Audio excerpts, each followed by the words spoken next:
Hi friends, दृष्टि classes में सभी व्यूअर्स का बहुत बहुत स्वागत है। यहाँ पर हम हिस्ट्री के टॉपिकों को डिस्कशन कर रहे थे और हिस्ट्री का टॉपिक आज हमारे पास है भारत पर विदेशी आक्रमण। तो भारत पर विदेशी आक्रमण से संबंधित ये टॉपिक है। इसमें हमने टॉपिक लिया है सिकंदर महान से संबंधित, जो आपके एग्जाम के पॉइंट ऑफ व्यू की दृष्टि से इम्पोर्टेंस है और इससे आपके एग्जाम में क्वेश्चन पूछे जाते हैं। तो सिकंदर महान के बारे में हम लोग डिस्कशन कर लेते हैं, किस प्रकार के क्वेश्चन आपकी परीक्षा में बनेंगे और कौन कौन से क्वेश्चन बन सकते हैं आपके एग्जाम में, उन सभी को हम यहाँ पर विस्तृत अध्ययन करेंगे। तो आइए देख लेते हैं सिकंदर महान। सिकंदर या अलेक्जेंडर द ग्रेट, अंग्रेजी में अलेक्जेंडर, और 356 ईसा पूर्व से लेकर 323 ईसा पूर्व तक इनकी 356 ईसा पूर्व में इनकी जन्म हुआ था और 323 ईसा पूर्व में इनकी मृत्यु हुई थी। और कहाँ पर हुआ था? मकदूनिया मेसिडोनिया का ग्रीक प्रशासक था वह अलेक्जेंडर तृतीय तथा अलेक्जेंडर मेसिडोनिया नाम से भी जाना जाता था। अन्य क्या नाम था उसका? अलेक्जेंडर तृतीय और अलेक्जेंडर मेसिडोनिया का नाम भी था। इतिहास में वह कुशल और यशस्वी सेनापतियों में से एक माना गया है। अपनी मृत्यु तक वह उन सभी भूमि में से लगभग आधी भूमि जीत चुका था जिसकी जानकारी प्राचीन ग्रीक लोगों को थी। इनके जिन प्राचीन ग्रीक लोगों को जितनी भूमि की जानकारी थी उसमें से वह तकरीबन आधी भूमि जीत चुका था। सत्य यह है कि वह पृथ्वी के मात्र 5% हिस्से को ही जीत पाया था। सत्य बात तो यह है कि वह सिर्फ पृथ्वी के संपूर्ण पृथ्वी का जो 5% हिस्सा है उसी को ही जीत पाया था। और उसके विजय रथ को रोकने में सबसे महत्वपूर्ण भूमिका भारत के राजा पुरु, जिन्हें यूनानी इतिहासकारों ने पोरस से संबोधित किया है, ने निभाई, और भारत के क्षेत्रीय सरदारों की थी, जिन्होंने सिकंदर की सेना में अपने पराक्रम के दम पर भारत के प्रति खौफ पैदा कर उसके हौसले परास्त कर दिए थे। इनके सबसे पहला तो यहाँ पर जो योगदान था उसकी विजय अभियान को रोकने का पोरस का था। दूसरा यहाँ के जो सरदार थे जिन्होंने सिकंदर महान के हौसलों को पस्त कर दिया था, उसे भारत से लौटने पर मजबूर कर दिया। उसने अपने कार्यकाल में ईरान, सीरिया, मिस्र, मेसोपोटामिया, फिनिशिया, जुदेया, गाजा, बक्टीरिया और भारत में पंजाब जिसके राजा पुरु तक के प्रदेश पर विजय हासिल की थी। परंतु बाद में वो मगध की विशाल सेना से डर कर लौट गया। परंतु बाद में वो किससे डर कर लौट गया? मगध की विशाल सेना से। और मगध का उस टाइम पे राजा कौन था? धनानंद। उल्लेखनीय है कि उपरोक्त क्षेत्र गांधार और पौरव राष्ट्र नहीं, उस पर फारसी साम्राज्य के अंग थे, और फारसी साम्राज्य सिकंदर के अपने साम्राज्य से कोई 40 गुना बड़ा था। फारसी साम्राज्य कितना बड़ा था? सिकंदर के साम्राज्य से पूरा 40 गुना बड़ा था। फारसी में उसे एक अस्कंदर ए मकदूनी या मैसिडोनिया का अलेक्जेंडर, अस्कंदर का अपभ्रंश सिकंदर है, और हिंद में अलेक्सेंदर कहा गया है। सेनापति सिकंदर भारत पर आक्रमण किया और फिर राजा पोरस को पंजाब के राजा थे, जिसने सिकंदर का युद्ध हुआ और उस युद्ध में सिकंदर विजय प्राप्त कर लिया। पर राजा पोरस से दोस्ती कर सिकंदर वहीं से वापस लौट गया। राजा पोरस से दोस्ती की और सिकंदर वहीं से ही वापस लौट गया। अलेक्जेंडर द ग्रेट के बारे में यहाँ पर देख लीजिएगा। Basileus of Macedonia, hegemon of the Hellenic League, मिस्र का फेरो, फारस का शहंशाह, पेरिस के लोवो संग्रहालय में रखी सिकंदर की प्रतिमा। शासन अवधि 336 ईसा पूर्व से लेकर के 323 ईसा पूर्व के मध्य जो इन्होंने शासन किया सिकंदर महान ने। पूर्ववर्ती फिलीपींस द्वितीय तथा मैसिडोनी, उत्तरीवर्ती सिकंदर चतुर्थ तथा मैसिडोनी। जन्म स्थान है 20 जुलाई 356 ईसा पूर्व में पहला मैसिडोनिया यूनान में इनका जन्म हुआ था। तो आपसे पूछ सकता है कि सिकंदर महान का जन्म कहाँ पर हुआ था? तो ये हुआ था पहला मैसिडोन में। और कब हुआ था? 20 जुलाई 356 को। निधन हुआ था 10 या 11 जुलाई 323 ईसा पूर्व को, जो भी कहाँ पर हुआ था? ये बेबीलोन में हुआ था। तो जन्म हुआ कहाँ? मैसिडोन में, और मृत्यु कहाँ हुई? बेबीलोन में। जीवन संगनी अर्थात पत्नी कौन थी? रुक्साना और बैक्टीरिया अस्ट्रेटियार द्वितीय। और संतान क्या थी इसकी? सिकंदर चतुर्थ तथा मैसिडोन। पिता का नाम था फिलीपींस द्वितीय मैसिडोन। माता ओलंपियस थी। माता का नाम क्या था? ओलंपियस था। 16 वर्ष की आयु में अरस्तु से शिक्षा प्राप्त कर सिकंदर राज्य में वापस आ गया। तो सिकंदर ने सबसे पहले किससे प्राप्त की शिक्षा? अरस्तु से। अरस्तु का अध्ययन हम लोग करते हैं और जानते हैं उसके बारे में। अरस्तु के बारे में आपने सुना भी होगा शायद से। उस समय फिलीपींस ने बाइजेटिक के खिलाफ युद्ध छेड़ा था और सिकंदर को राज्य का प्रभारी बनाकर उसकी देखरेख में छोड़ दिया। फिलीपींस की अनुपस्थिति के दौरान थ्रेसियस मेडी ने मैसिडोनिया के खिलाफ विद्रोह कर दिया।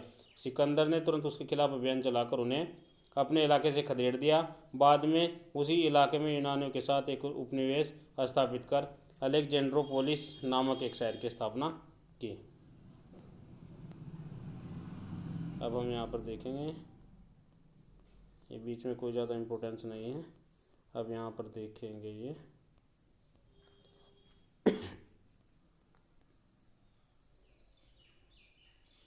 सिकंदर के सैनिकों के खिलाफ भारतीय युद्ध आती। इस स्पितमेनस की मृत्यु और रोक्सेना के साथ उसकी नई शादी के बाद सिकंदर ने भारतीय उपमहाद्वीप की ओर अपना ध्यान ले गए। उसने गांधार वर्तमान क्षेत्र में पूर्वी अफगानिस्तान और उत्तरी पाकिस्तान का क्षेत्र के सभी प्रमुखों को आमंत्रित किया। उन्हें अपने अधिकार क्षेत्र सिकंदर के अधीन करने के लिए कहा। तक्षशिला के शासक आम्भी, तक्षशिला के जो शासक थे आम्भी, ग्रीक भाषा में जिसको कहा जाता था अम्फी, जिसका राज्य सिंधु नदी से झेलम नदी हाइडेस्पीच तक फैला हुआ था। तो कहाँ तक था? सिंधु से झेलम। आप मैप देख लीजिएगा, जो इंडिया का मैप है वहाँ पर सिंधु और झेलम नदी तक का जो एरिया है वो सभी किसका था? ये राजा अम्बी का था। ने स्वीकार कर लिया, लेकिन कुछ पहाड़ी क्षेत्रों के सरदार, जिसमें काम्बो क्षेत्र के असुन्यास असम्बी और असुकन्यास आइडेनोइक ने मानने से मना कर दिया। काम्बी ने सिकंदर को दोस्ती का यकीन दिलाने और उन्हें मूल्यवान उपहार देने उसके सभी सेना के साथ खुद उसके पास गए। सिकंदर ने न केवल उसे उसका पद और उपहार को लौटा दिया, बल्कि उसने आम्बी को फारसी वस्त्र, सोने और चांदी के गहने, 30 घोड़े और 1000 सोने की प्रतिभाएं उपहार स्वरूप दे दी। सिकंदर ने अपनी सेना बांट दी और अम्बी ने सिंधु नदी पर पुल के निर्माण में हिपेस्टियन और पेट्रिक्स की मदद की। साथ ही उसके सैनिकों को भोजन की आपूर्ति करता रहा। उसने सिकंदर और उसकी पूरी सेना का उसकी राजधानी तक्षशिला शहर में दोस्ती का सबसे बड़ा प्रदर्शन करते हुए सबसे उदार आतिथ्य के साथ स्वागत किया। सिकंदर के आगे बढ़ने पर तक्षशिला ने उसकी 5000 लोगों की एक सेना की मदद के साथ झेलम नदी की लड़ाई हाइडेस्पीच में हिस्सा भी लिया। इस युद्ध में विजय के बाद सिकंदर ने अम्बी को पुरुवास अर्थात पोरस से बातचीत के लिए भेजा, जिसमें पोरस का सारा साम्राज्य सिकंदर के अधीन करने जैसी शर्तें पेश की गई। चूँकि अम्बी और पोरस पुराने दुश्मन थे, उसने अभी शर्तें ठुकरा दी। अम्बी बड़ी मुश्किल से अपनी ज़िंदगी बचा वहाँ से भागा। हालांकि इसके बाद दोनों प्रतिद्वंदियों को सिकंदर ने व्यक्तिगत मध्यस्थता से मेल मिलाप करा दिया और तक्षशिला को झेलम पर बेड़े के लिए उपहार और सैन्य बल के योगदान के कारण अम्बी को झेलम नदी और सिंधु के बीच का पूरा क्षेत्र सौंप दिया। झेलम और सिंधु के बीच का जो पूरा क्षेत्र था किसको सौंप दिया है? अम्बी को। मचाटस के बेटे फिलीपींस की मृत्यु के बाद उसे और शक्ति मिल गई। सिकंदर 323 ईसा पूर्व की मौत के बाद 321 ईसा पूर्व त्रिप्रादिसूप में प्रांतों के विभाजन के बाद उसे अपने अधिकार को बरकरार रखने की अनुमति दी गई। भारतीय उपमहाद्वीप में सिकंदर का आक्रमण 327-326 ईसा पूर्व की सर्दियों में सिकंदर ने कुनार घाटी की एस्पेसियोन, गुरुइस घाटी के गुरानी और स्वागत और मुनेर घाटी के आर्सेनिक जैसे क्षेत्र कबीलों के खिलाफ एक अभियान चलाया। एस्पेसियोस के साथ एक भयंकर लड़ाई शुरू हुई, जिसमें सिकंदर का कंधा एक भाले से घायल हो गया, लेकिन आखिरकार एस्पेसियोई हार गया। सिकंदर ने फिर एस्केनोई का सामना किया, जिसने मस्सागा और एरोन्स के गढ़ों से लड़ाई लड़ी। मस्सागा का किला एक खूनी लड़ाई के बाद ही जीता जा सका। इसमें सिकंदर का टखना गंभीर रूप से घायल हो गया। कुर्टियस के अनुसार न केवल अलेक्जेंडर ने मस्सागा की पूरी आबादी को मार डाला, बल्कि उसके सभी इमारतों को मलबे में बदल दिया। इसी प्रकार का नरसंहार ओरा में भी किया गया। मस्सागा और ओरा के बाद कई आर्सेसियन एरोना के किले में भाग गए। सिकंदर ने उनका पीछा किया और 4 दिन की खूनी लड़ाई के बाद इस रणनीतिक पहाड़ी किले पर कब्जा कर लिया। एरोन्स के बाद 326 ईसा पूर्व में सिकंदर ने सिंधु को पार कर लिया तथा रीजन पोरस के खिलाफ एक महायुद्ध जीता, जिसका झेलम या हाइडेस्पीच और चिनाब नदी एसिसेज के बीच वाले क्षेत्र पर शासन था, जो पंजाब का क्षेत्र कहलाया। सिकंदर व पोरस की बहादुरी से काफ़ी प्रभावित हुआ और उसे अपना एक सहयोगी बना लिया। तो आपसे पूछा जा सकता है कि हाइडेस्पिस का युद्ध कब हुआ, तो 326 ईसा पूर्व में हुआ सिकंदर और पोरस के मध्य। उसने पोरस को अपना उपपति नियुक्त कर दिया और उसके क्षेत्र के साथ उसके अपने जीते दक्षिणी पूर्व में व्यास नदी हाफसित तक के क्षेत्र को जोड़ दिया। स्थानीय उपपति चुनने से ग्रीस से इतनी दूर स्थित इन देशों को प्रशासन में मदद मिली। सिकंदर ने झेलम नदी के विपरीत दिशा में 2 शहरों की स्थापना की। पहले को अपने घोड़े के सम्मान में बुसेफल नाम दिया, जो कि युद्ध में मारा गया था। तो घोड़े का नाम क्या था, सिकंदर घोड़े का नाम क्या था, बुसेफेला। आपसे एग्जाम में पूछा जा सकता है। दूसरा निकाय विजय था, जो वर्तमान में मोगा पंजाब क्षेत्र पर स्थित है। सिकंदर का प्रिय घोड़ा बुसेफेलस था। इसी के नाम पर इसने झेलम नदी के तट पर बुसेफेला नाम से एक नगर बसाया।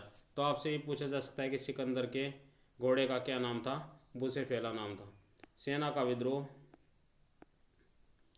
Thanks for viewers. यदि वीडियो आपके लिए हेल्पफुल हो तो कृपया करके लाइक शेयर और कमेंट करना ना भूलें। धन्यवाद।